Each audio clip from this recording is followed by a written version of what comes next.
Pregunto, ¿han visto algo de comprimidos y en control de calidad? Comprimidos. No, doctora. Conmigo hemos visto Todavía no. comprimidos. ¿Ya hemos hecho comprimidos o no? No, doctora. No, todavía. Ya. Entonces, ¿qué son los comprimidos?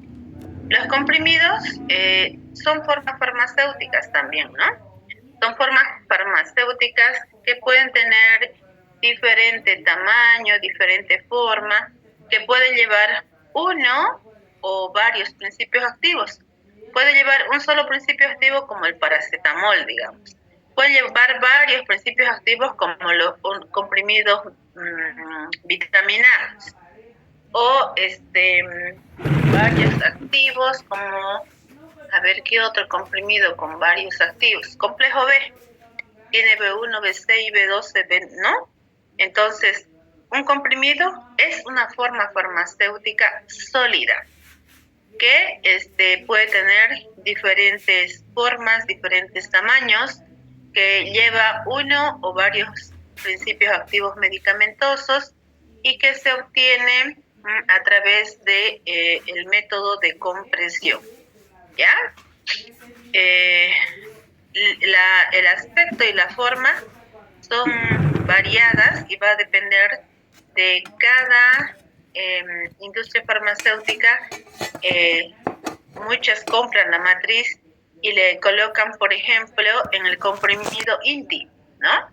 Unos comprimidos vienen biselados para partir, otros no. Son de superficies, algunos plana, otros son ligeramente convexa, fuertemente biconvexa. En este caso, ya cuando es fuertemente biconvexa, se recibe el nombre de grágea, ¿ya? Las aristas de los comprimidos, de acuerdo a su forma, van a variar. Unas pueden ser planas, otras pueden ser biseladas. Ya vamos a ir viendo la forma de ellos. Los comprimidos también pueden ser cilíndricos, pueden tener, como ya les había indicado, las caras planas, como la aspirina, por ejemplo. Suavemente biconvexas o como el Viadil, por ejemplo, ¿no? Y fuertemente biconvexas. También pueden tener la forma de una lenteja. El tamaño de los comprimidos varía de acuerdo al diámetro de la matriz de la máquina. Estos más o menos oscilan entre 5 y 17 milímetros y pueden pesar desde 0,1 hasta, en realidad 0,1 hasta un gramo, ¿no? Ahora existen ya comprimidos que tienen mayor peso. Por ejemplo, no sé si conocen el Pentrax, la amoxicilina que viene con ácido clavulánico, ya son grandes comprimidos, ¿no? Solo que tienen un inconveniente, que son difíciles de deglutir. Bueno, aquí en esta figurita, pongan atención, por favor, está en realidad la forma del comprimido, la superficie, esta es la superficie plana, este es ligeramente biconvexo. ¿Pueden mirar el puntero o no lo miran el puntero? Se mira, doctora. ¿Por dónde yo voy? ¿Sí? Sí, ya. Mejor lo vamos a colorear. Dice, comprimidos de superficie plana. Ahí está, ¿no? Este es de superficie plana y tiene, en realidad, las aristas biseladas. Estas son las aristas, ¿no? Entonces, estas aristas son biseladas. Comprimidos ligeramente biconvexos. Dice, ligeramente biconvexos. Y hay también los que son fuertemente biconvexos. Estos se llaman también lenticulares, ¿ya? Y hay otra forma, los comprimidos oblongos, que son estos, ¿ya? Y estos oblongos también pueden ser en algún momento biselados, ¿ya? Entonces, tenemos, aquí está visto el comprimido en forma vertical, en forma horizontal, y aquí es la sección transversal, ¿no? Entonces, ¿les queda claro la forma de los comprimidos?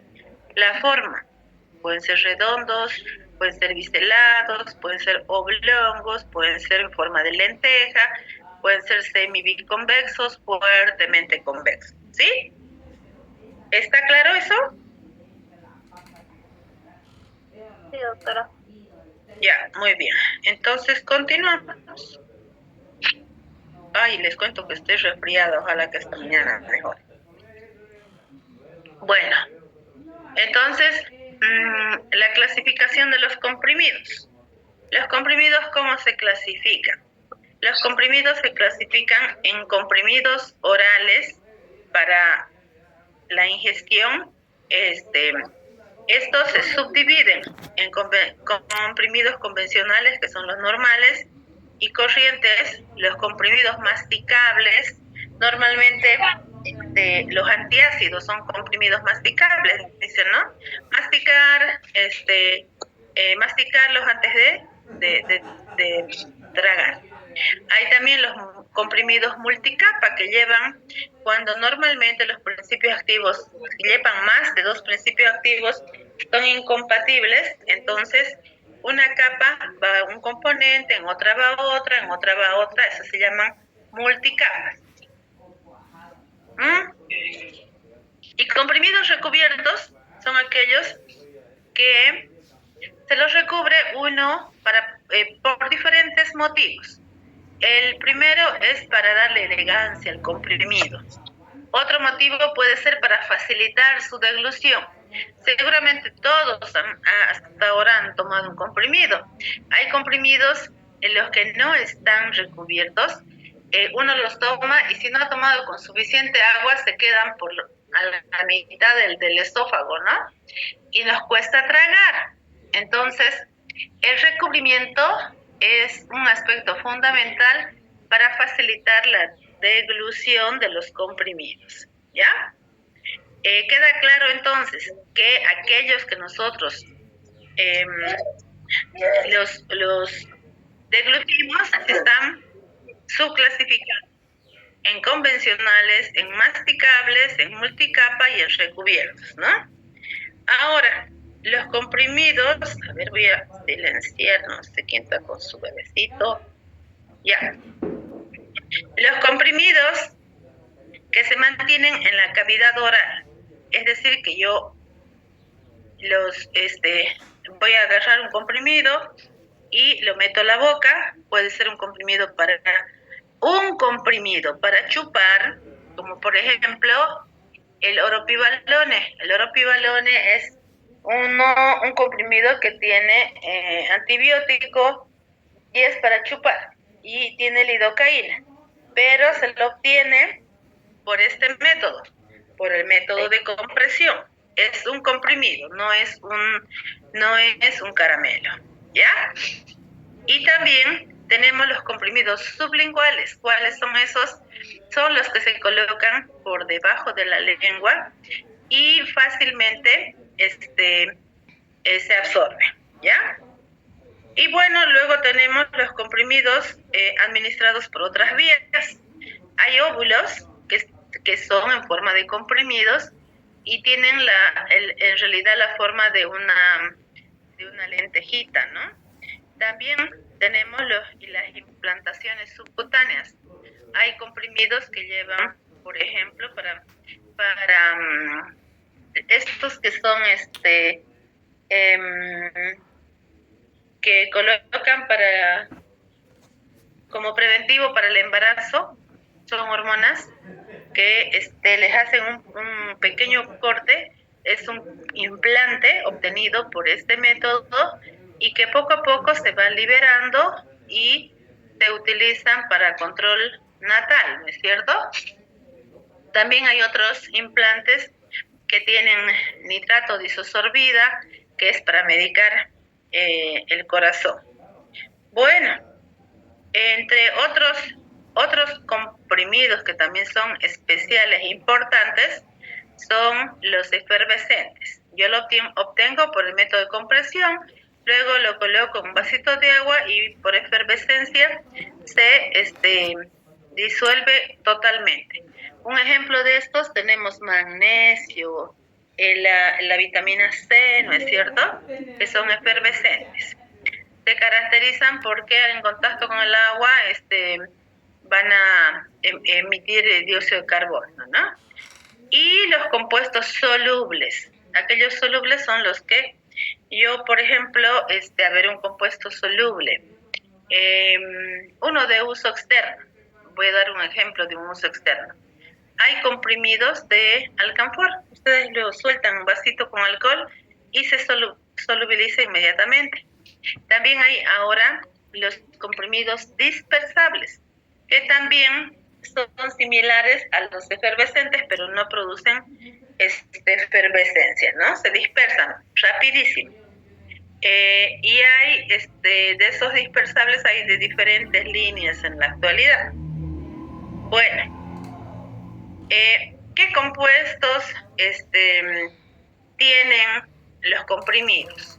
Tienen varios compuestos. Si yo les digo, a ver, un comprimido de 100 miligramos tiene solo 0,1 gramo de principio activo. Por ejemplo, un comprimido de indometacina tiene 100 miligramos, pero el comprimido tiene forma y tiene tamaño y tiene peso. Entonces, ¿qué es lo que nosotros tenemos que hacer? El principio activo lo tiene que mezclar con otros componentes para darle forma, para darle tamaño y para facilidad de transporte y de dilución, ¿no? Y presentación. Entonces, uno de los componentes más importantes de los comprimidos son los diluyentes, ¿ya? Los diluyentes son sustancias en realidad que no tienen actividad terapéutica. Ay, debería haber grabado la clase, ¿no? Para pasárselas. Y a ver, voy a ver si puedo, ¿dónde ahora voy a grabárselas? Ya. Recording in progress. No importa que desde acá.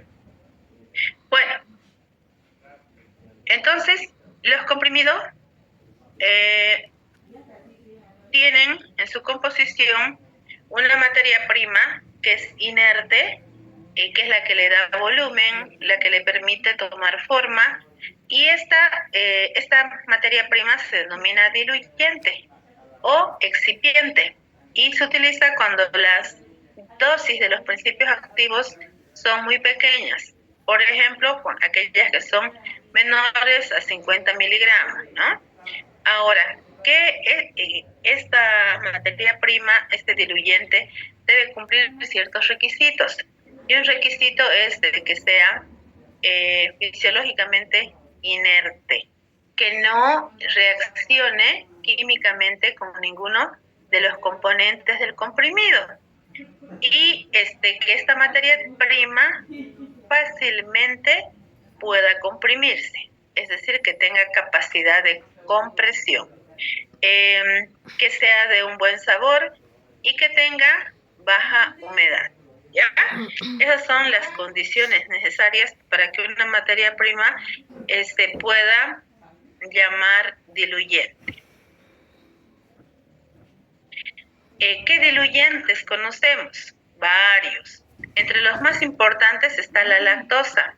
La lactosa tiene una baja capacidad de absorber agua y en realidad una excelente capacidad de compresión. Compresión, ¿qué quiere decir? Que cuando yo voy a someter la materia prima a un estado de compresión, esta va a formar un aglomerado, ¿ya? Bueno, ¿qué desventaja tiene esta lactosa? Es que no puede utilizarse por pacientes que son intolerantes a la lactosa. Bueno, entonces la lactosa es un excipiente. Entonces, si tiene la desventaja, siempre hay que colocar en la cajita precauciones, ¿no? Entonces, contraindicado en pacientes con intolerancia a la lactosa. Bueno, también tenemos otra materia prima que es la de mayor uso universal que son los almidones, ¿ya? Los almidones, digo yo en general, porque dependiendo de su tamaño de la partícula, se clasifican de acuerdo a ese tamaño y al uso del tamiz por donde ellos pasan. Por ejemplo, dice almidón malla 40. Entonces yo tengo que ver que la malla 40, cuáles son los diámetros de la malla 40. Pero la malla 40 en realidad estandarizada en la farmacopea, ¿no? No se recuerden ustedes que nuestro libro oficial es la farmacopea. Bueno, ¿qué capacidad y qué características tiene el almidón? El almidón es un excelente diluyente. ¿Por qué? Porque casi presenta, en realidad no reacciona con la gran mayoría de los principios activos. Es un agente, aparte de aumentar volumen y de transportar el principio activo, es un agente disgregante. La capacidad de disgregación se le confiere a la capacidad que tiene el almidón una vez que se deglute el comprimido y llega al estómago. Como tiene almidón ese comprimido, rápidamente absorbe agua, absorbe y estalla. Y ese es el tiempo de disgregación con el que el comprimido se rompe, se desintegra, ¿no? Se disgrega. Esa es una prueba que van a hacer ustedes en control de calidad. Bueno, otra propiedad que tiene es que es absorbente. Pueden existir muchos activos que están en forma de líquido y el almidón rápidamente los absorbe. Y es un excelente aglutinante. ¿Qué quiere decir aglutinante? El almidón, ustedes han debido recuerden que en casa la mamá muchas veces prepara maicena, ¿no? La maicena, en realidad la comemos, pero si la podemos utilizar así como tal, para poder unir algunas partículas de polvo, que es un polvo muy fino. Si nosotros mezclamos un poquito de maicena preparada, esa maicena preparada se tiene el nombre de aglutinante y la mezclamos con una cantidad, por decirles, una cuchara de 10 gramos con una cantidad de 100 gramos de una materia prima que está en forma pulverulenta, que las partículas son extremadamente polvo. Entonces yo mis principios activos son polvos. Entonces mi almidón también está en estado de polvo amorfo. Allá entonces, ¿qué tengo que hacer? Tengo que unir las partículas para que yo pueda dar facilidad de compresión a mi máquina, ¿no? A mi máquina comprimidora. Entonces, para que se unan las partículas, yo tengo que incorporar un agente aglutinante. El almidón, aparte de ser un diluyente, también es un agente aglutinante. Puedo hacer mi engrudito de almidón y puedo utilizar para lo mismo que se llama la maicena. Yo puedo mezclar, ese proceso se llama granulado, y formar una masa, pero no una masa como el pan, sino una masa ligeramente humedecida. ¿Y qué hace esa masa? Une la partícula 1 con la 5, con la 2, con la 3 y forma pequeños granitos. A esta función de adherencia, de pegarse las partículas, se llama aglutinante, ¿ya? O sea, ¿qué hace el aglutinante? Pega, ayuda a que las partículas se peguen unas con otras. Bueno, ¿qué desventaja tiene el almidón? El almidón, si bien es una materia prima noble que se utiliza como diluyente, como disgregante, y como absorbente, como aglutinante, tiene la desventaja que si nosotros lo exponemos al medio ambiente, rápidamente absorbe humedad. Y la humedad que absorbe está entre el 1 y el 18%. Y cuando el almidón ha absorbido humedad, puede interferir en la dureza del comprimido, puede permitir hacer que en el comprimido el almidón sea un medio de cultivo, ¿no? Entonces tiene sus problemas. Por lo tanto, hay que controlar esa humedad y hay que trabajar en ambientes con humedad controlada. O sea, ¿qué dice la norma? Que debemos trabajar con humedad controlada. Ahora, si estamos elaborando comprimidos efervescentes, mucho más aún. La humedad tiene que ser menor al 60%, ¿ya? Bueno, con el almidón tenemos el problema de que también hay pacientes que son intolerantes al gluten, por lo tanto, tenemos que poner, esta formulación contiene gluten, o por lo menos poner prohibido el uso en pacientes intolerantes al gluten, ¿ya? Bueno, aquí tengo. De acuerdo a los comprimidos se pueden obtener por 3 vías, 3 formas: la vía húmeda, la vía seca y la vía directa. Y para cada vía, muchos autores presentan diferentes, en un cuadrito, la materia prima, por ejemplo, el almidón. Dice aquí, este almidón puede ser de maíz, puede ser de trigo o puede ser de patata. Este es fácilmente dispersable en el agua, es higroscópico, se lo incorpora cuando en el proceso de mezclado con el principio activo y excipientes. Y este almidón tiene una buena compresibilidad, es compatible con los principios activos y con los excipientes. Luego tenemos la celulosa microcristalina. Aquí dice, por ejemplo, su nombre comercial es Avicel pH 111 y 102, dispersable en agua, débilmente higroscópica. Se le incorpora cuando en el proceso de mezclado, que tiene buena compresibilidad, reduce la friabilidad del comprimido. La friabilidad es una de las propiedades que tienen en los comprimidos de resistir cuando rozan unos con otros, ¿ya? Entonces, debe ser compatible con todos los componentes. Otros agentes diluyentes: la dextrosa anhidra, el fosfato tricálcico, que es insoluble en agua. Este fosfato tricálcico es el que se utiliza, por ejemplo, para la liberación paulatina de algún principio activo, porque forma un precipitado, ¿no? Forma complejos, ¿no? ¿Cuál es su característica? Forma comprimidos duros, de fácil exfoliación, forma complejos, insolubles. Medicamento que usa fosfato tricálcico es la tetraciclina.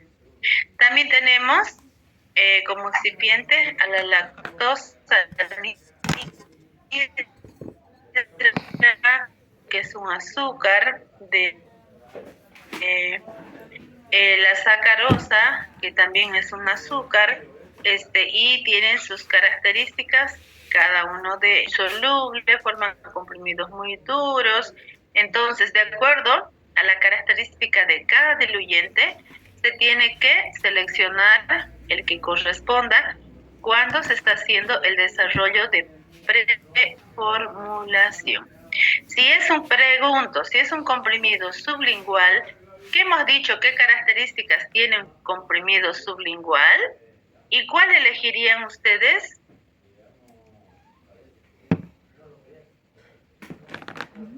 A ver, voy a elaborar un comprimido sublingual. ¿Qué les dije? ¿Qué características tenían los sublinguales?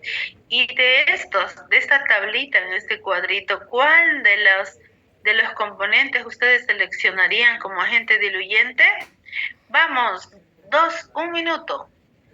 Analicen y me dan la respuesta.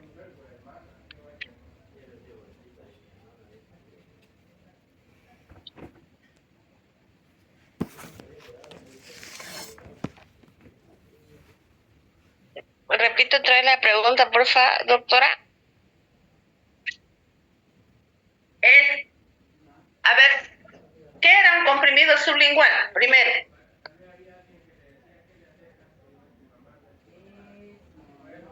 ¿Y qué características tenía? El manitol, doctora. Ese es el correcto. ¿Qué? Son los que se ponen debajo de la lengua y son absorbidos directo al estómago. Ya, se ponen debajo de la lengua. ¿Y qué características deben tener? Se deben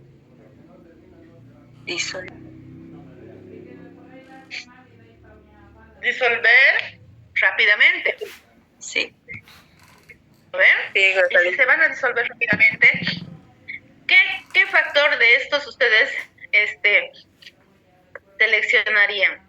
¿Cuál de ellos? Si dice el manitol, ¿por qué el manitol ligeramente soluble? ¿Qué tenemos en la boca? ¿Saliva? Saliva. ¿La saliva? Sí. Sí. ¿Por qué? Si es ligeramente soluble y tenemos que rápidamente, sabemos que estos comprimidos rápidamente... ¿Ah? Sacarosa. Sacarosa, sí, soluble en agua. Cualquiera que sea soluble en agua. Ahora, si tengo un comprimido que quiero que tenga acción prolongada, entonces yo también tengo que seleccionar la característica, ¿no es cierto? ¿Qué características seleccionarían en cuanto a su solubilidad? Sería ligeramente soluble en agua. Exacto, ligeramente soluble o insoluble. Sí, van a ser, no se olviden, miren, recuerden, el fosfato tricálcico es insoluble, no absorbe agua, ¿cuáles son sus características? Comprimidos duros, formación de complejos insolubles.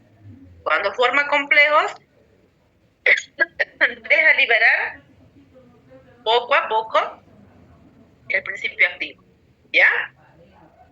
Entonces, ese análisis hay que hacer cuando nos toca hacer comprimidos, ¿ya? Aquí tenemos, estos comprimidos son, estas materias primas son para vía húmeda, diluyentes para el método vía húmeda, es decir, que estas materias primas se van a humedecer, ¿ya? Ahora tenemos los diluyentes para vía seca. Vía seca quiere que las otras humedecemos, granulamos y luego secamos. Estas vía seca no las humedecemos para nada. Estas vías secas vienen ya pregranuladas o vienen o nosotros tenemos que hacer primero comprimir, hacer tabletones y luego triturarlos y luego pasarlos por un tamiz para hacerlos más pequeños, ¿no? Y así más pequeños nosotros vamos a poder vamos a poder facilitar la compresión en una máquina, ¿ya? Aquí tenemos, por ejemplo, igual celulosa microcristalina, comercialmente con el nombre de Avistel 101. Tenemos fosfato bicálcico, celulosa en polvo. También tenemos lactosa anhidra, tenemos lactosa monohidrato, la lactosa fast flop y tenemos el almidón hidrolizado. Todos tienen sus características en cuanto a solubilidad, en cuanto a si absorben agua o no absorben, qué cantidad se tiene que usar. Por ejemplo, un comprimido tiene que tener entre un 10 a un 40% de celulosa microcristalina, entre un 10 a un 50% de fosfato bicálcico, ¿no? Y así sucesivamente. ¿Dónde se incorpora? Todos en el proceso de mezclado, en el primero. Y las características farmacotécnicas aquí: buena compresibilidad, forman comprimidos duros, de buena reología. Bueno, entonces estos son para el método compresión directa. Y ahora vamos a ver los agentes aglutinantes. ¿Qué he dicho que era un agente aglutinante?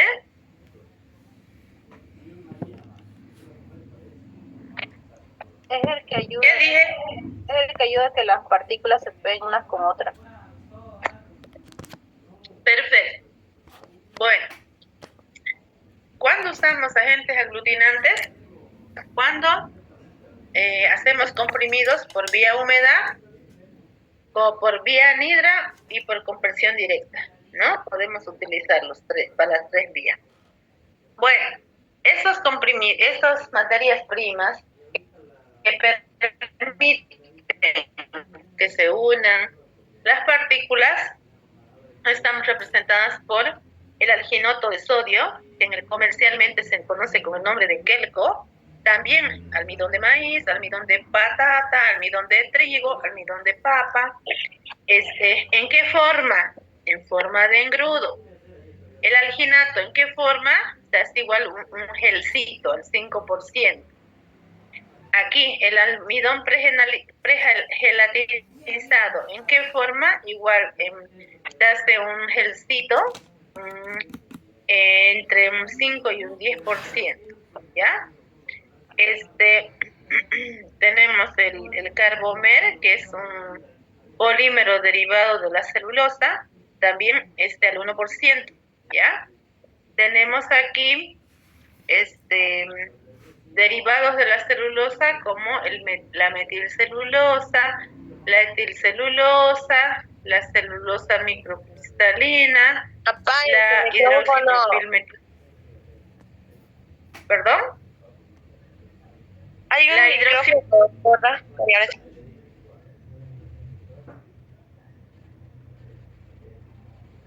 Ya, doctora, ya está, perdón.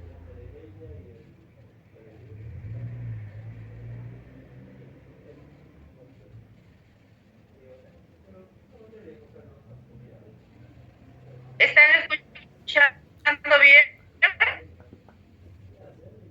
Sí, está bien, doctora.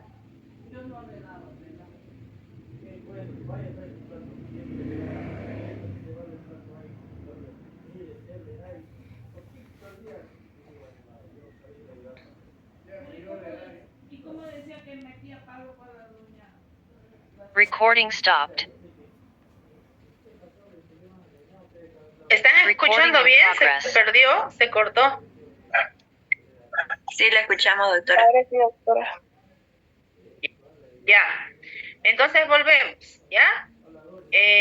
Indicamos entonces de que las materias primas que actúan como aglutinantes están representadas por el alginato de sodio, por ejemplo, para el método vía húmeda, almidón vía húmeda, el almidón pregelatinizado para compresión directa, el carbómero para vía húmeda o la vía anhidra, la metilcelulosa para vía directa, la etilcelulosa, la celulosa microcristalina directa, la hidroxipropilmetilcelulosa vía húmeda. Entonces tenemos aquí nosotros cuál es el poder de cohección, cómo une las partículas. Aquí la metilcelulosa fuertemente, la etilcelulosa fuertemente, la celulosa microcristalina tiene una cohesión mediana, la hidroxipropilmetilcelulosa una cohesión fuerte. En este sentido, debemos ir, cuando estamos en la etapa de preformulación, regulando la concentración de cada uno de los componentes, ¿ya? Bueno, También tenemos aquí a la gelatina, A y la B, la ácida y la básica. Tenemos la goma de acacia, que une las partículas muy fuertemente y su desintegración es muy prolongada. Tenemos a los politilenglicol, que tienen una cohesión mediana, la polivinilpirrolidona, que tiene una cohesión débil, la sacarosa, una cohesión fuerte. Pregunto, ¿cuál ustedes utilizarían? Fuerte, una cohesión fuerte, muy fuerte, mediana, débil.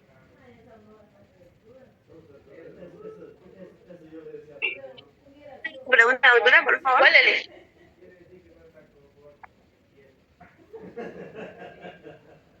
Bueno, les cuento que no les escucho. ¿Puedes repetir la pregunta, Se doctora? entrecortó, doctora. Se entrecortó. Ya, les pregunto, ¿cuál agente aglutinante ustedes utilizarían? ¿Cuál seleccionarían?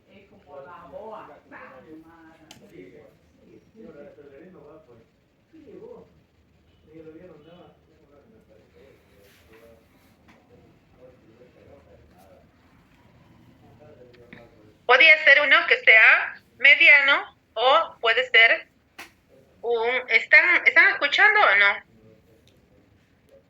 Sí, ¿Escuchan doctora. bien? ¿Escuchan bien? Sí, doctora. Ya. Sí, doctora. En el momento en que no escuchen, me escriben aunque sea por el... Me escriben por el chat. Es que el internet parece que está muy inestable. Ya, a ver, esperemos un segundo. Voy a ver con qué internet estoy, cuál es la señal. Bajita.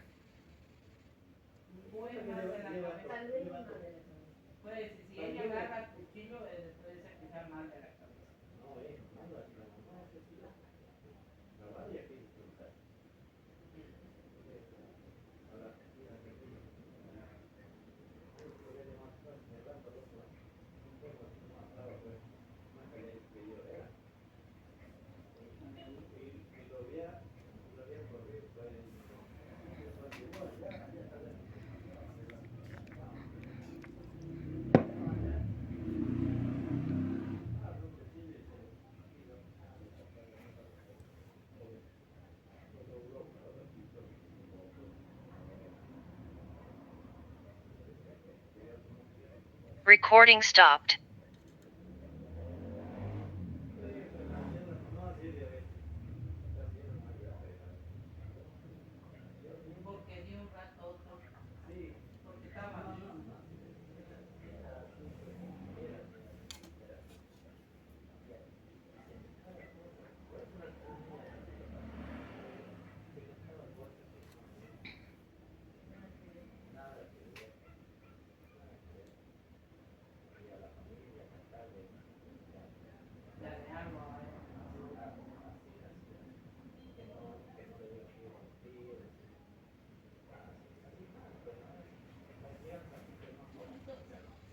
Mi señal Recording in de progress. Tigo es baja, pero mejor que la otra ni idea. No funciona. Me voy a cambiar de lugar. Voy a tener que irme a mi dormitorio para hacer clase. Espérenme un segundo, pues, porque aquí no llega muy bien.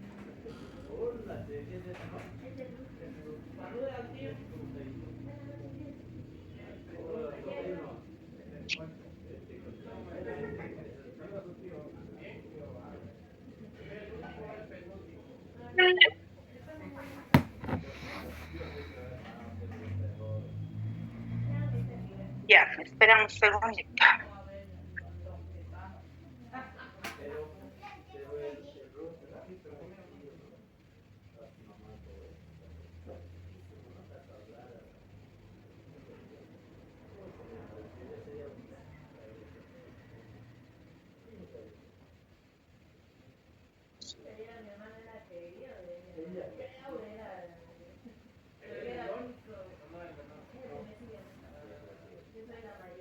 Ya, ahora sí está buena la señal.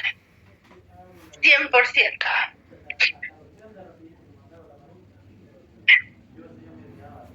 Bueno, a compartir pantalla. Listo. Ahora, aquí quedamos, ¿no? ¿Ahora sí me escuchan? Ya. Sí. Ahora vamos a ver otras materias primas que tienen la capacidad de absorber líquidos cuando el principio activo en realidad su presentación es líquida, ¿ya? Entonces, si tenemos un líquido, rápidamente tenemos que tener una materia prima que facilite su absorción, ¿no? Aquí tenemos el almidón. ¿Han visto ustedes que el almidón es una de las materias primas más nobles, ¿no? Porque podemos usarla como aglutinante, podemos utilizarla como diluyente, podemos utilizarla como absorbente y podemos utilizarla también como disgregante. Entonces, nos ayuda a absorber líquido. Entre ellas tenemos nosotros, también aparte del almidón, tenemos el carbonato de magnesio, al dióxido de silicio, al fosfato tricálcico y tenemos acá otros, estos son disgregantes. Ya, tenemos otros componentes más absorbentes, no, son solamente estos: almidón, carbonato de magnesio, el dióxido de silicio.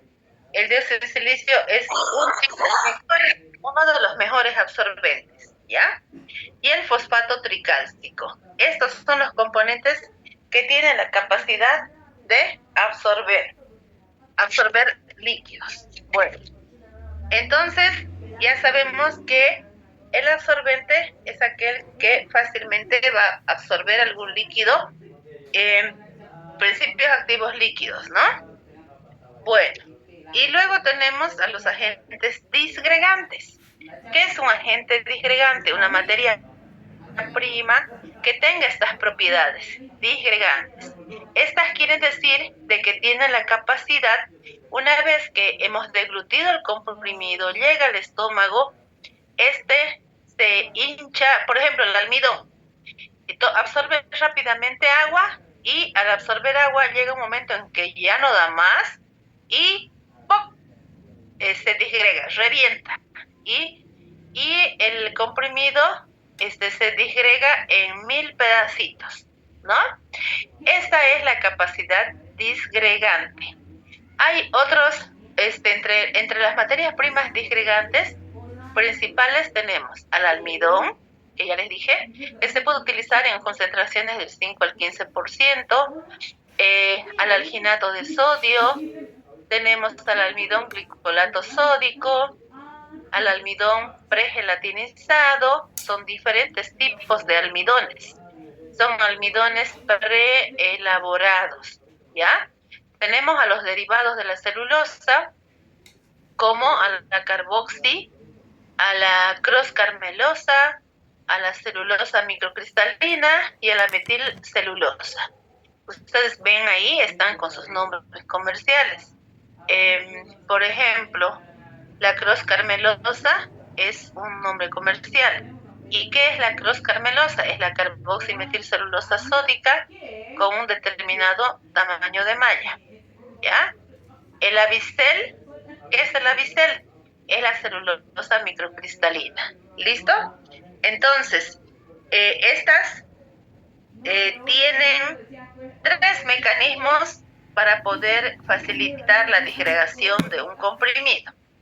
El primer mecanismo es que aumenten de volumen. Igual que el almidón, se hinchan, absorben agua, ya no dan más y ¡pum!, estallan. Eso es lo disgregan al comprimido. Otro ejemplo es que por donde está el disgregante, otro disgregante, por ejemplo, importantísimo es el cloruro de sodio. El cloruro de sodio es muy, muy soluble. Entonces, ¿qué hace? Me tomo el comprimido que tiene como disgregante cloruro de sodio, llega al estómago, rápidamente absorbe agua y se solubiliza. Al solubilizarse directamente se va el comprimido disgregando en diferentes tamaños, ¿ya? Y hay otros que producen, por ejemplo, la mezcla de ácidos orgánicos con ácido cítrico pueden originar el desprendimiento de dióxido de carbono y por eso producen en realidad el efecto de disgregación del comprimido. Estos son los tres mecanismos por los cuales una materia prima puede actuar como un agente disgregante, ¿ya? Por capilaridad, por aumentando su volumen o formando dióxido de carbono. ¿Tienen alguna pregunta? Si ustedes analizan el cuadrito, ¿qué es lo que nos importa en este momento? Yo tengo almidón. He visto el almidón desde un principio. Mi profe me ha dicho que el almidón es diluyente, es aglutinante, es absorbente, es disgregante. Entonces, ¿tiene todas las bondades el almidón? Por supuesto que sí. Pero, ¿en qué se van a diferenciar? En las concentraciones, ¿no? Como disgregante se utiliza en concentraciones del 5 al 15%. Como diluyente se utiliza en mayor concentración.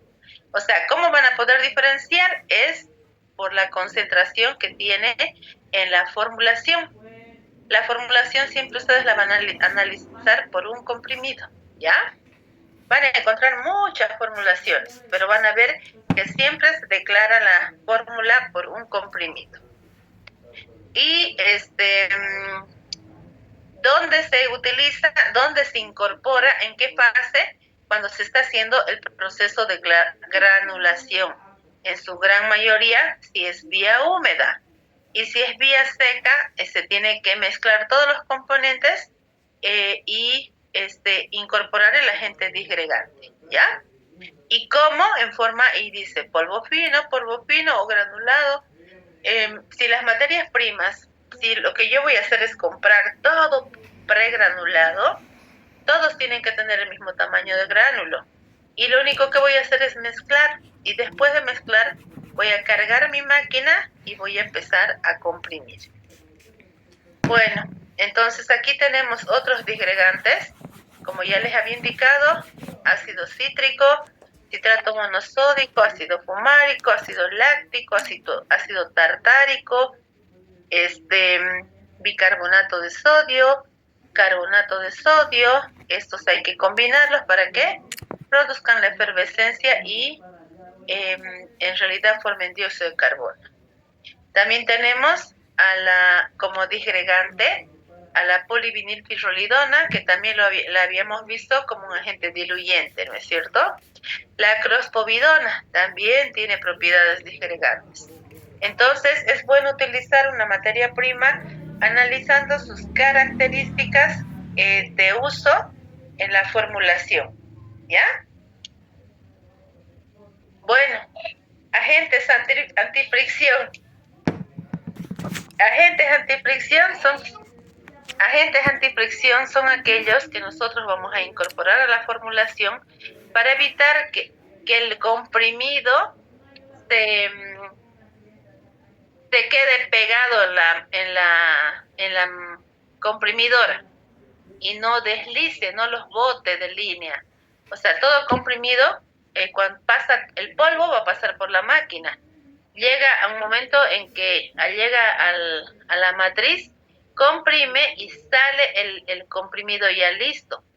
Pero el comprimido debe estar suelto para sacarlo de la línea. No debe prenderse ni en la matriz ni en los punzones, ¿ya?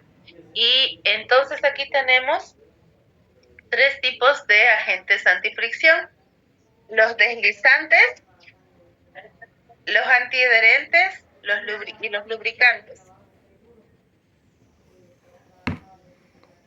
A ver, los deslizantes, ¿qué función tienen? Los deslizantes hacen de que se evite la fricción entre los componentes, entre las partículas, entre los gránulos. ¿Y cuáles son agentes antifricción? El almidón, el talco, el dióxido de silicio. Son también antiadherentes, el almidón, el talco y el dióxido de silicio. Antiadherente es el que evita que se prenda en la máquina, ¿ya? Y como antiadherente también podemos utilizar el esterato de calcio y el esterato de magnesio. Lubricantes también evitan la fricción entre gránulo y metal. Y entre los lubricantes tenemos a los hidrofóbicos y a los solubles. Entre los hidrofóbicos están el talco, se puede utilizar también parafina líquida, esteratos que le dan la característica como que si estuviera impermeabilizado el comprimido. Y entre los solubles tenemos a los acetatos, a los benzoatos y al oleato de sodio.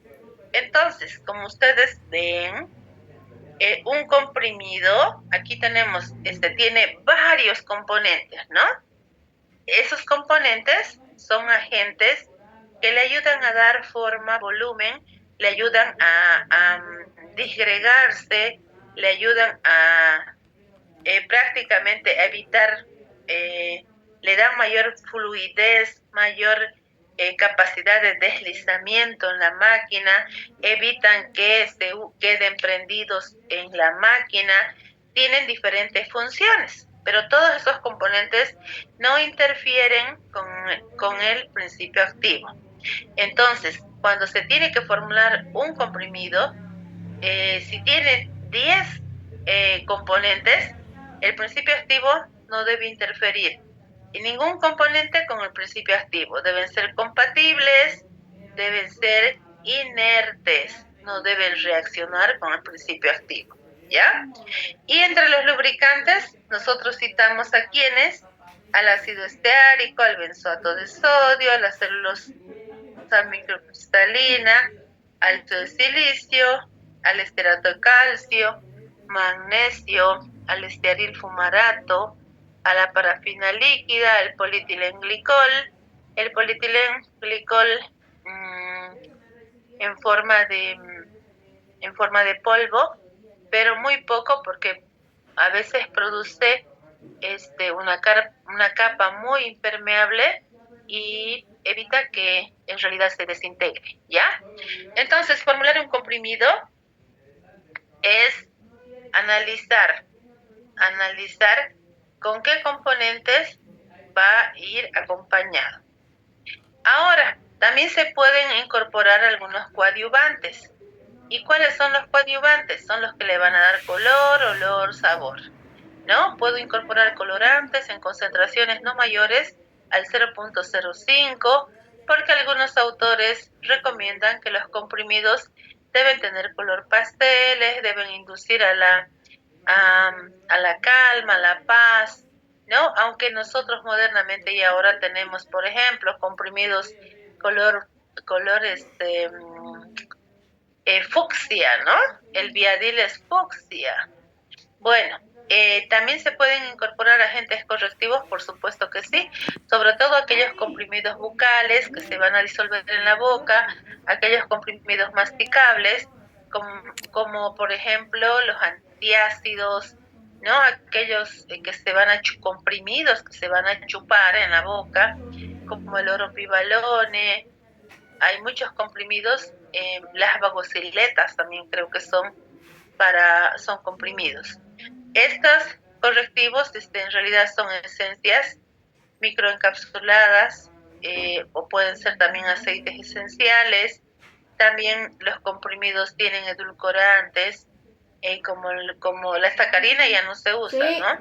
El ciclamato tampoco. pero Ya. yo he puesto ahí porque si ustedes observan, siempre van a fijarse en la formulación y circulan todavía en el comercio algunos que tienen estos componentes, que ya deberían estar sacados del mercado porque en otros países no se utilizan, ¿no?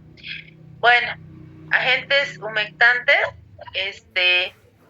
también tiene como coadyuvante. ¿Y qué es un agente humectante? Es la materia prima que le va a permitir humedecer al comprimido. Como tienen agentes lubricantes, como ya les comentaba, a veces forman una capa impermeable que no permite que el comprimido se humedezca, entonces sí se tiene que colocar un agente humectante. Normalmente son los tensoactivos, como el lauril sulfato de sodio, en concentraciones de 0.1 al 1%, ¿ya? Otro agente humectante también es un tensoactivo, que es el dioctil sulfosuccinato de sodio, y el Twin 80, Twin es el nombre comercial. Lo que nosotros tenemos que buscar es el polisorbato. El polisorbato 80 en concentraciones del 0,1 al 0,5%. Entonces, ¿estos qué hacen en el comprimido? Hacen que el comprimido pueda humedecerse, ¿ya? Bueno, ahora preguntas hasta acá. Preguntas.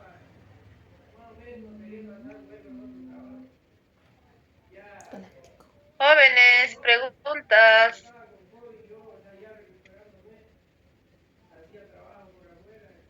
Aquí, en esta fórmula, yo quiero, antes de todo lo que yo les he hablado, lo vamos a analizar aquí. La formulación tiene, el principio activo es prednisona, es un corticoide. El almidón de maíz, ahí está el almidón de maíz está como un agente diluyente, ¿ya? También la lactosa está como un diluyente. El talco, ¿como qué está? El estearato de magnesio, ¿como qué está? ¿Recuerdan? Aquí tengo principio activo, diluyente. ¿Qué más? Lubricante. ¿Qué más? Antiadherente, ¿no? Y el agua, si dice aquí agua purificada, es para formar un agente aglutinante. Es decir, que voy a una parte de ese almidón, voy a ocuparlo para hacer un engrudo de almidón y hacer la granulación de toda la formulación. ¿Qué voy a hacer? Voy a pesar la prednisona, aquí en un lote de 100 kilos. Voy a pesar 5 kilos de prednisona, voy a pesar, por ejemplo, 60 kilos de almidón, en los otros voy a hacer el aglutinante, voy a pesar la lactosa, voy a pesar el talco, el magnesio. Entonces, a ver, vamos a ir aquí. ¿Cuál es el protocolo? El primer punto dice tamizar en un tamiz la prednisona, el almidón y la lactosa. Estos son los diluyentes. Mezcla de almidón y de lactosa, ¿ya? Entonces, luego que dice mezclar en una mezcladora pantalón durante 15 minutos. Muy bien. Mezclamos durante 15 minutos, por decir, a 20 revoluciones por hora. Una vez que se cumple el tiempo, comprobamos el peso, ¿ya? Luego, una vez que he mezclado mi principio activo con mis diluyentes, voy a preparar mi agente aglutinante.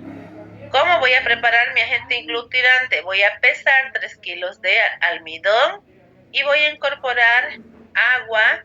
Le voy a incorporar al agua 25 kilos. El agua está pesada. Entonces, ¿qué voy a hacer?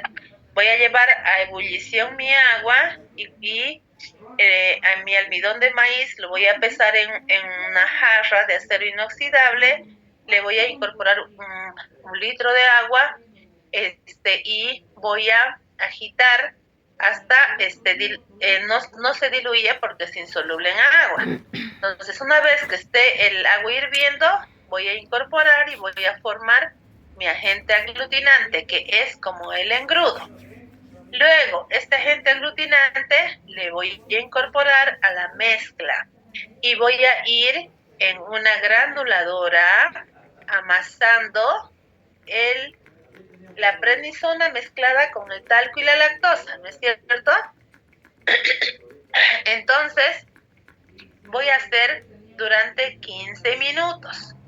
Y luego que haya amasado, no es una masa como pan, es una masa como un azúcar humedecida. Luego que haya amasado, voy a tomar un tamiz número 4 y voy a granular. Yo voy a recibir ya en bandejas y voy a llevar a secar en una estufa entre 60 y 70 grados. Una vez que yo seque, tengo que pesar mis gránulos. O sea, de todo lo que yo he hecho, mi peso va a ser entre 87.5 kilos. El gránulo, una vez que se saca de la estufa, se tiene que ir a un segundo paso que se llama regranulado. ¿Por qué? Porque en el granulado, una vez que se secan los gránulos, algunos se parten, otros se quedan más pequeños, entonces hay una desuniformidad de tamaño. Para tener un tamaño uniforme, yo tengo que pasar por un determinado tamaño de tamiz para lograr la mayor uniformidad posible, ¿ya?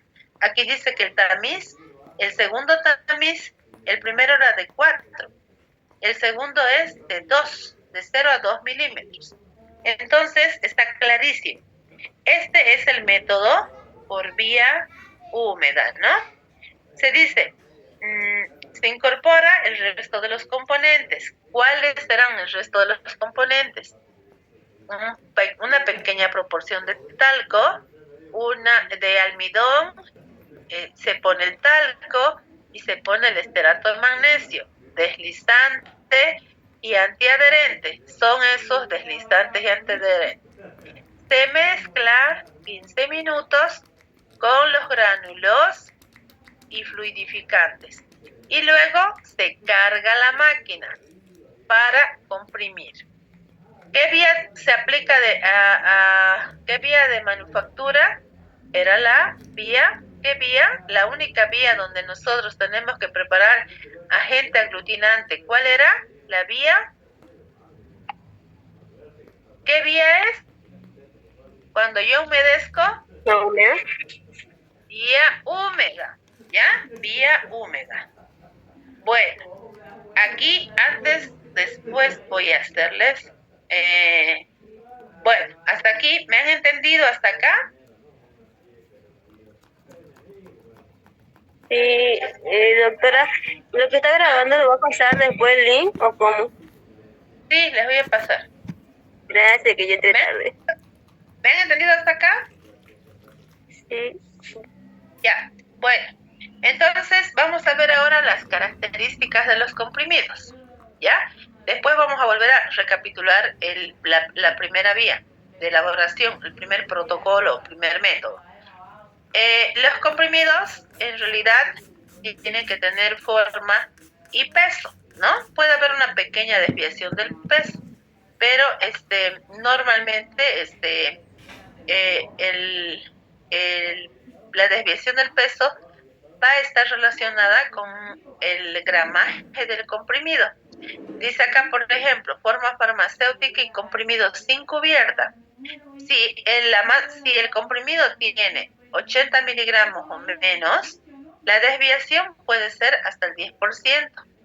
Si tiene más de 80 y menos de 250, la desviación está entre 7.5. Y si es de 250 para arriba, la desviación no debe ser mayor al 5%. ¿Ya?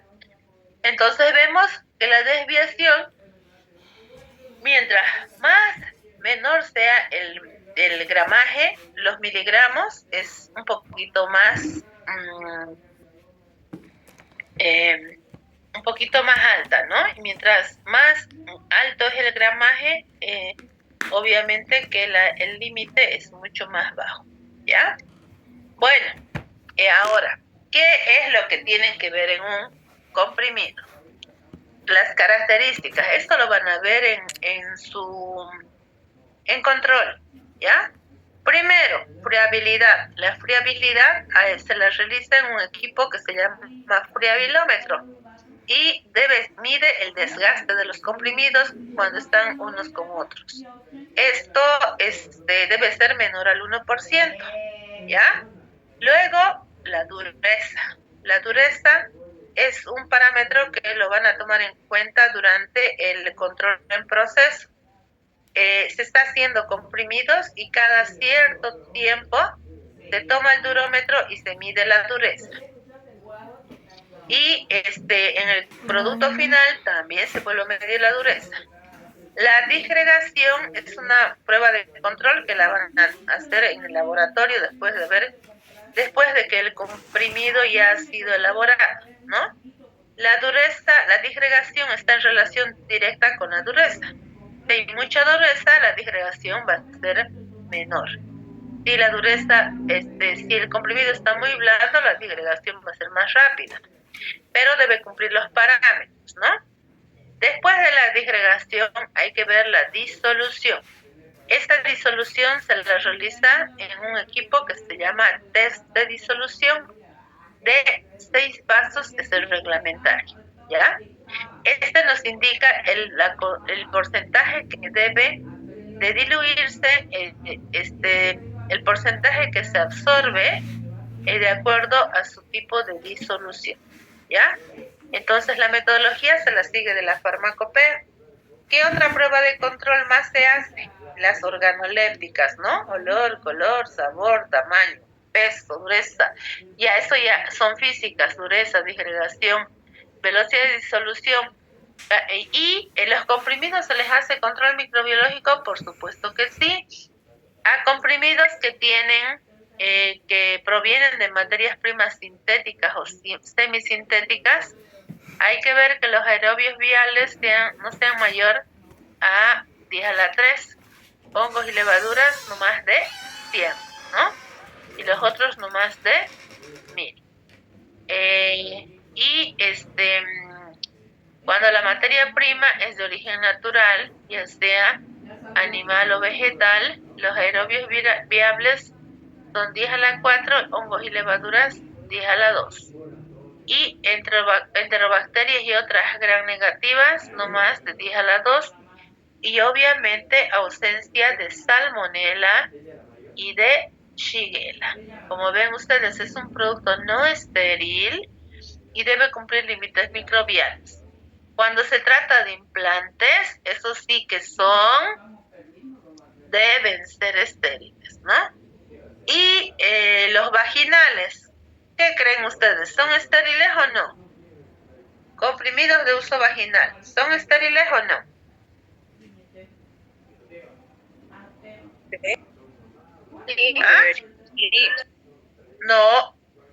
No son estériles. Los comprimidos vaginales no son estériles. Los óvulos vaginales no son estériles.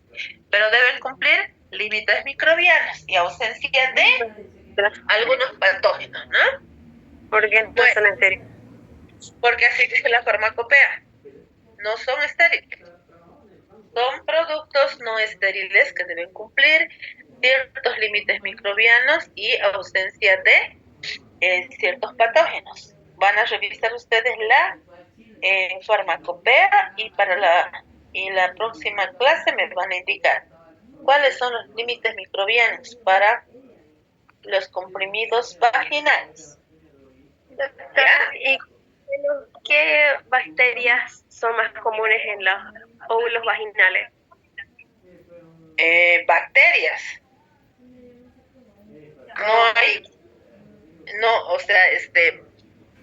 Deben cumplir límites microbianos y ausencia de patógenos.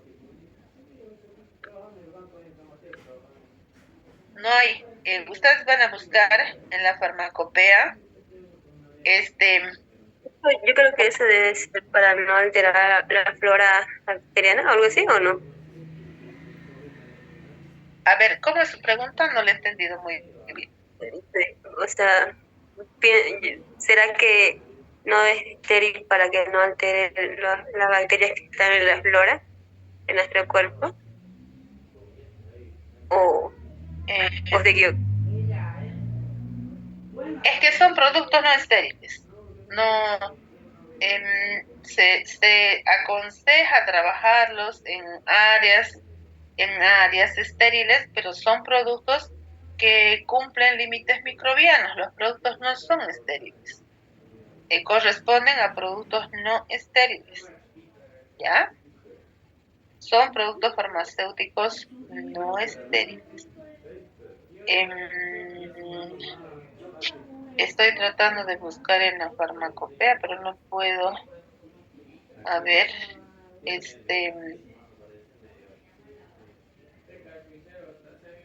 pero no son estériles, no. Los únicos estériles son, a ver, albendazol, amoxicilina, supositorios, no más en aerobios, anaerobios, o mesófilos aerobios, no más de 100, hongos y levaduras, no más de 100, y ausencia de patógenos. Eso no dice más, pero había que fijarse en la última farmacopea, que es lo que indica para los óvulos, ¿ya? No puedo mirar aquí en mi celular, pues muy chiquitina la letra. No puedo abrir la farmacopea aquí. La que está grabando es la doctora. ¿Perdón? ¿Perdón? Ya. Entonces, vamos a buscar de tarea control microbiológico para óvulos, ¿ya? Para óvulos y comprimidos vaginales. Control microbiológico para comprimidos vaginales. Anoten la tarea.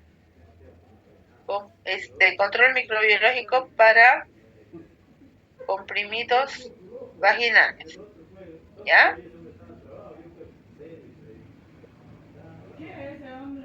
¿Queda claro la tarea? Sí. Ya. Bueno. ¿Lo entregamos físico o...? ¿Cómo? ¿Lo entregamos en el físico o digital? La tarea es para que ustedes la sepan y yo se las pregunte. ¿Ya? Ya. Entonces, vamos a ver ahora la formulación de los comprimidos. ¿Cómo vamos a formular un comprimido? Primero tenemos que conocer las características del principio activo, ¿no? Las características organolépticas, físicas, químicas, las características farmacotécnicas de la materia prima, si se puede comprimir, si no se puede comprimir, sus características químicas, las farmacocinéticas y las microbiológicas. Luego tendremos que, una vez que conocemos al principio activo, tenemos que elegir los excipientes, ¿no?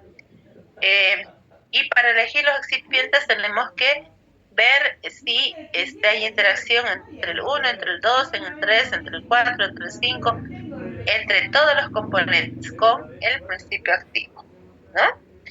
Luego tendremos que seleccionar qué metodología vamos a utilizar. ¿Será compresión directa, vía húmeda, vía seca? No lo sé. Entonces, luego tenemos que ver qué tamaño va a ser nuestro comprimido. Si la dosis es de un comprimido de 100 miligramos, como en la tercera columna, se sugiere que el peso sea de 300 a 400 y la matriz de la máquina sea entre 8 y 10 miligramos. Si el comprimido tiene, por ejemplo, es de 1000 miligramos, como la amoxicilina de 1000. Entonces, el peso, se recomienda que el peso esté entre 1.5 y 3.5. Habíamos comentado que la amoxicilina con clavulánico son grandísimos los comprimidos, ¿no? Y el diámetro de la matriz es de 20 a 26 milímetros. Y si estoy hablando de la matriz, me estoy refiriendo a la máquina, ¿ya? Ahorita les voy a indicar qué es la matriz. Entonces, siempre tiene que haber un diámetro, una relación entre el diámetro de la máquina y la luz del tamiz, del último tamiz que se está haciendo la regranulación. Por ejemplo, si el diámetro de la matriz es de 8 a 10, la última tamizada, el regranulado, tendría que hacerse con un tamaño de tamiz cuyo diámetro esté entre 0.8 milímetros, ¿ya? Ahora sí, este es en realidad es un esquema sencillo para que puedan entender cómo fabricamos los comprimidos. Aquí tenemos al principio activo con simbolizado con el nombre de fármaco. Y tenemos los excipientes. ¿Qué hacemos? Los mezclamos, ¿ya? Los mezclamos y los metemos aquí. B es un mezclador que se llama mezclador pantalón.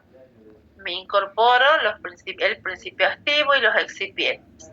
Y hago que esto se mezcle. Una vez que mezclo el tiempo que indique el procedimiento, cargo la comprimidora.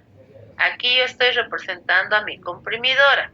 Acá arriba como sombrerito se llama tolva de alimentación.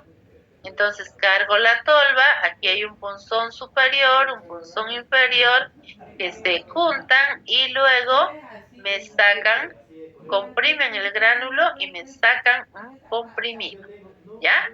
Este método es un método de compresión directa. Cuando yo no tengo que hacer granulación, cuando yo compro la materia prima pregranulada y lo único que hago es mezclar y comprimir. Este es cuando se utiliza el método por vía directa, normalmente cuando los componentes están pregranulados, por un lado, y por otro, no se pueden humedecer. Son sensibles al agua y no se pueden, son sensibles también a la temperatura.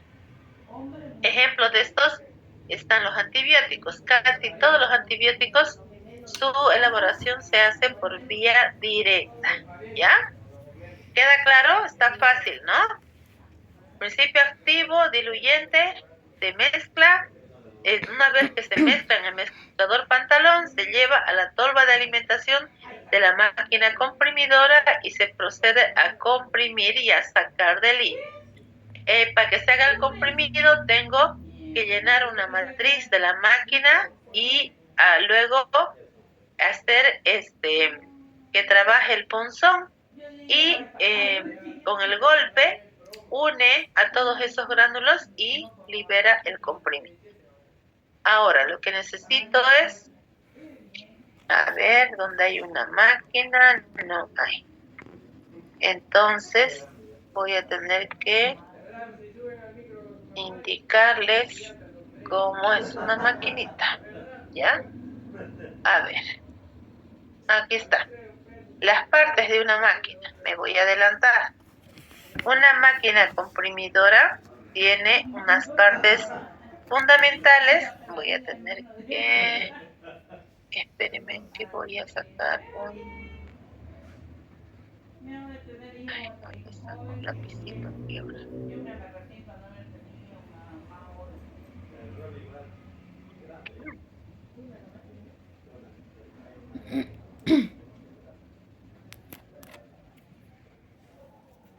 A ver, espérenme un segundito.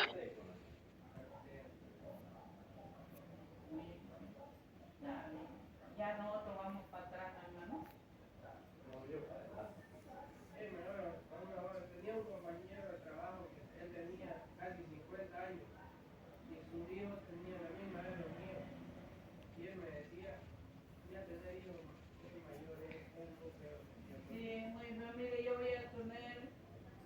ya son 58, yo a mis 30 años. Yo llego aburrido, me decía. A los 30 años tuve a mi hijo. Reniego a mi hijo, y al otro día llego a mi trabajo y me pongo a pensar y me pongo triste. No debería sacarlo así. Yo para el año 2025 cumplo 60, ya voy a echarme, ya voy a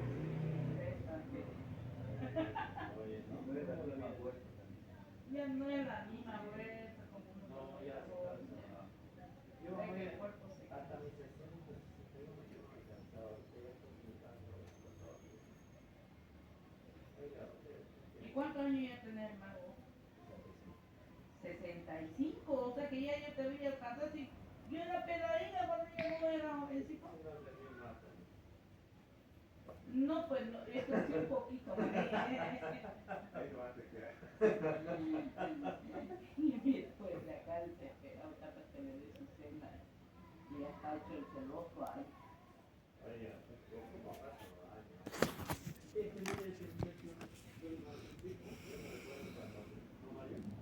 Cuando vino a cerrar la madera, él no era chiquito, pero sí era no,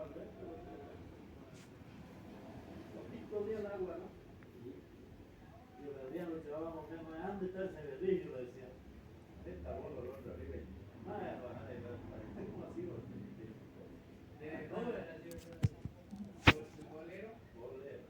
Pero lo que pasa es que mi padre, como dice años, mi padre contaba con los hijos hombres y al menos los hijos mayores eran hablados. Al menos el Pilar y el Adrián fueron sus hijos habladísimos. Pero eso era el tío de Corno, estos chicos que estaban ahí con nosotros, los acabamos de lograr partir por la mitad, 20 pies, altura de poco la madera, y partimos la mitad. Entonces, sacó la caja, él no lo había metido a la cosa, ahí en el video, ¿Y por qué no metieron a la cosa? Y después lo sacábamos así de la rodillita, oye, que la idea es una cosa, pues, de mañanita, ¿no? La guardadísima, llegué, ahora tenemos una tarea, las 6 era y no lo podíamos hacer nada. A las 6 estuve haciendo unos cositas, pongo el camarón otra vez.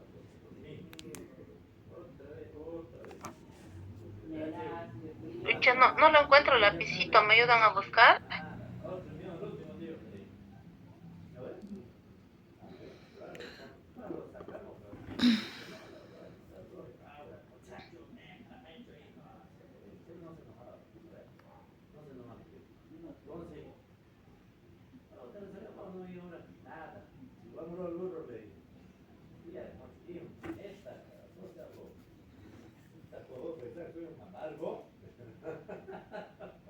Lo subimos al burro más. Medio nochecito y me llevaba arriba, ¿verdad? ¿Y por qué lo metieron al agua? Para que no se parte la madera, seguro pues. Pero mierda, como sacar un chancho puede. No puedo pillar el lapicito. ¿Dónde está el lapicito? A ver. Veremos.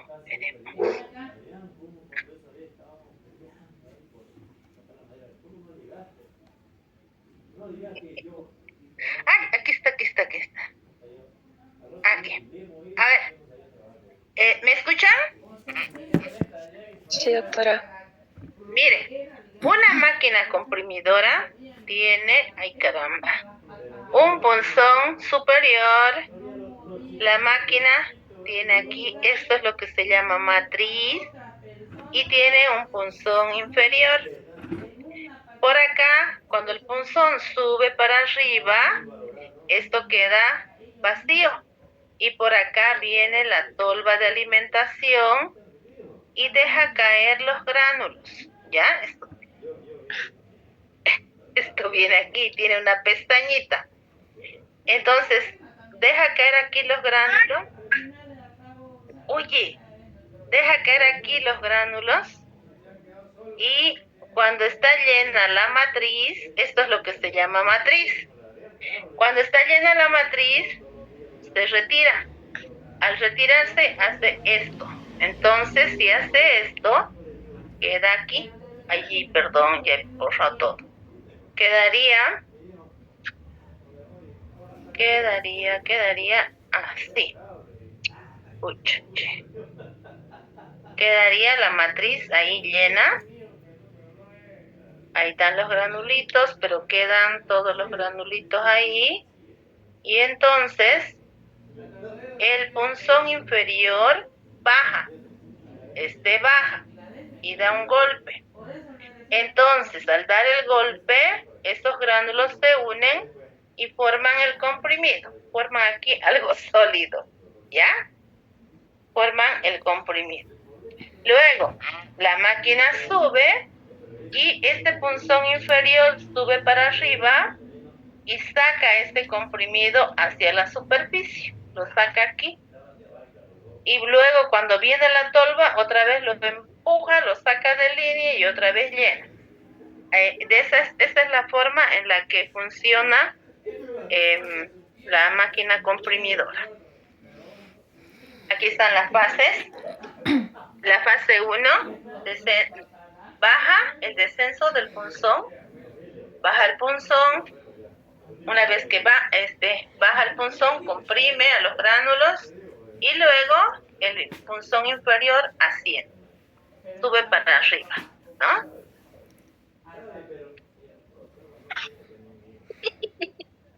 Sube para arriba, listo. Entonces, ¿cuáles son las partes elementales? Los punzones, la matriz y la tolva de alimentación. Esto es el esquema general de prácticamente una máquina comprimidora.